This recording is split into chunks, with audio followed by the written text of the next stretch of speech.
अगर आप अपने माँ बाप से सच्चा प्यार करते हो ना तो इस 2 मिनट की कहानी को पूरा ज़रूर पढ़ना, और अगर अंदर से एक आवाज़ आई तो ये कहानी अपने उन सभी दोस्तों को ज़रूर शेयर कर देना जो जिद करते हैं खुद से अपनी सफलता के लिए नहीं, अपने माँ बाप से अपने शौक़ पूरे करने के लिए। एक लड़के ने अपने पिता से कहा, पापा मुझे नया मोबाइल चाहिए। पिता ने कहा, बेटा अभी कुछ वक्त रुक जा, फिर तुझे एक नया मोबाइल दिला दूंगा। बेटे ने कहा, आपके पास मेरे लिए कभी पैसे नहीं होते हैं, मेरे सब दोस्त अच्छे से रहते हैं, किसी के पास कोई कमी नहीं है, केवल मेरे पास ही हर चीज़ की कमी होती है। अब आप बच्चे पैदा करना बेहद आसान है, लेकिन उन्हें पालना बेहद मुश्किल। जब आप मेरी ज़रूरत पूरी कर ही नहीं सकते तो क्या मतलब इस घर में रुकने का। मैं घर छोड़कर जा रहा हूँ। बेटा रुक जा, मेरी बात तो सुन, हम तुझे दिला देंगे। माता और पिता ने बेटे को रोकने और समझाने की काफ़ी कोशिश की, लेकिन वो नहीं रुका। गुस्से में उसने बैग पैक किया और घर से निकल पड़ा।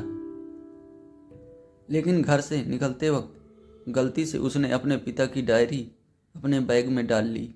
पिता की आदत थी कि वह हमेशा डायरी लिखा करते थे और उनकी डायरी को छूने की परमिशन किसी को भी नहीं थी। लड़का घर से काफ़ी दूर आ गया और थक कर बैठ गया। जब उसने वो डायरी देखा तो उसने सोचा, आखिर मिल ही गया खजाना। आज पता चल जाएगा कि मेरे पिताजी ने कहाँ कहाँ दौलत छुपा रखी है और उन्हें किन किन लोगों से पैसे लेने हैं, और सारा का सारा लेखा जोखा आज मुझे मिल जाएगा। बेटे को लगा इस डायरी में पिताजी की सारी लेन देन का हिसाब होगा। जैसे ही लड़के ने उस डायरी को पढ़ना शुरू किया, उसकी आंखों में आंसू बहने लगे।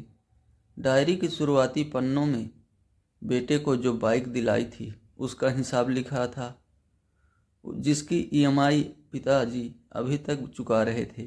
दूसरे पन्नों में उसके कॉलेज के फीस और एडमिशन का कर्ज लिखा था। इन लोगों से इतने पैसे वापस देने हैं। और सबसे आखिरी पन्ने पर लिखा था कि बेटे को अब मोबाइल दिलाना है, उसके लिए मुझे कौन कौन उधार दे सकता है। उन सभी लोगों के नाम लिखे हुए थे। बेटे ने जैसे ही सब पढ़ा वो पागलों की तरह रोने लगा और रोते रोते दौड़ते भागता घर आया। जैसे ही उसने घर आकर देखा तो उसके माता पिता एक कोने में बैठकर रो रहे थे। बेटा अपने पिता के पैरों में गिरकर रोने लगा कि पिताजी मुझे माफ़ कर दो। पिताजी ने कहा, बेटा तू मत रो, तुझे मोबाइल मिल जाएगा। बेटे ने कहा, पिताजी मुझे आपसे कुछ नहीं चाहिए, मुझे पता चल चुका है आप इस डायरी में हम लोगों से क्या छुपाते थे।